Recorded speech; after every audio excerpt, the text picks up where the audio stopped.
Écoutez-moi très très bien.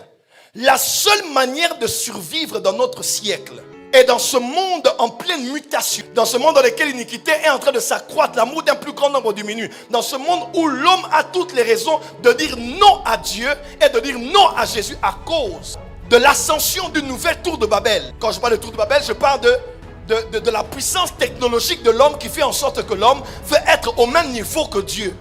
Ceux qui ont suivi les murmures, quelques micros ont eu à capter cela.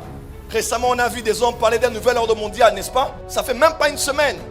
On a vu le président de la Corée du Nord, on a vu le président de la Russie et de la Chine parler.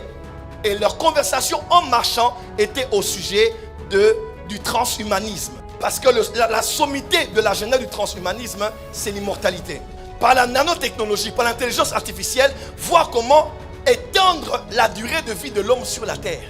Dans un monde où, aujourd'hui, par la science, un aveugle peut voir. Vous le savez? Un paralytique peut marcher. Vous le savez?